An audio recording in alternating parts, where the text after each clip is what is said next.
طلاق کا اصل طریقہ کار کیا ہے, رجوع کس طرح کیا جا سکتا ہے, کیونکہ مختلف جو مکاتب فکر کے لوگ ہیں یا فرقے ہیں, جیسے اہل حدیث اپنے انہوں نے تشریح کی ہوئی ہے, دیوبند نے اپنی تشریح کی ہوئی ہے, بریلوی نے اپنی تشریح, تو اس پہ حالانکہ آپ نے واضح طور پر ویڈیو ایک آپ نے پیغام جاری کیا ہوا ہے, آپ کا اپلوڈ بھی ہے, لیکن واضح طور پر بتائیے گا کہ اصل طریقہ کار کیا ہے اور رجوع پھر کس طرح کیا جا سکتا ہے, کتنے دن تک کیا جا سکتا ہے. دیکھیں, طلاق کے بارے میں تو قرآن میں بالکل واضح ہے اور اس پہ سب کا اتفاق ہے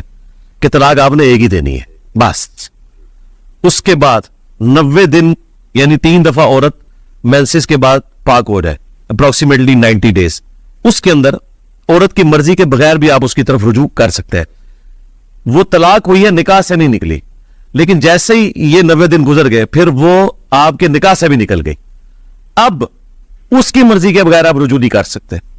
اور اب جو رجوع ہوگا وہ رجوع نہیں بلکہ نیا حق مہر اور نیا نکاح ہوگا اگر وہ عورت چاہے گی تو. یہ اس صورت میں جب آپ نے ایک طلاق دی ہوئی ہے, یہ 2 3 دی ہے تو پھر تو کچھ نہیں ہو سکتا. تو اسلام میں طلاق آپ نے ایک ہی دفعہ دینی ہے, اس کے بعد عورت کو رکھنا ہے تو رکھے, ادروائز سے آزاد کر دے, ٹھیک ہے, وہ کہیں اور نکاح کرنا چاہتی ہے کرے. یہ تماشے تھا منڈا غصے اسی جی کٹھیاں 3 طلاقیں دیتی ہے, یہ ہو گیا, یہ تماشے اس میں شروع ہوتے ہیں کہ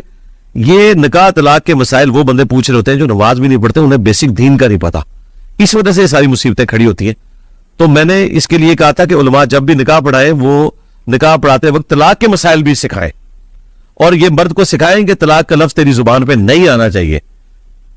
زیادہ سے زیادہ غصہ آتا ہے تو برتن توڑ لے, وہ بھی اپنا سر مار کے, بیوی کے اوپر مار کے نہیں, یا دیوار پہ مار کے, لیکن طلاق کا لفظ نہ لا. بعد میں پھر یہ روتے پھرتے ہیں اور فتوے لیتے ہیں اور پھر وہ ایک مصیبت کاٹتے ہیں. کئی محلوں میں تو ایسے لوگ ہیں کہ ان کے خامن ان کو آئے دن 3 طلاقیں دیتے ہیں اور پھر نیا ایک فتویٰ لے کے آتے ہیں, یعنی وہ والے فتوے لا رہے ہیں جو کسی کے نزدیک بھی جائز نہیں ہے. اہل حدیث بھی نہیں کہتے کہ اس طرح کی کوئی آپ معاملہ کر سکتے ہیں. تو اس میں لیک آف ایجوکیشن ہے. لوگوں کو بتانا چاہیے کہ طلاق آپ نے ایک ہی دفعہ دینی ہے, اس کے بعد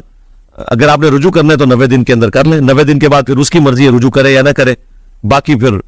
ٹھیک ہے آپ نئی شادی کریں, اللہ آپ کے لیے کوئی راہ نکال دے گا, اس کے لیے بھی کوئی راہ نکال دے.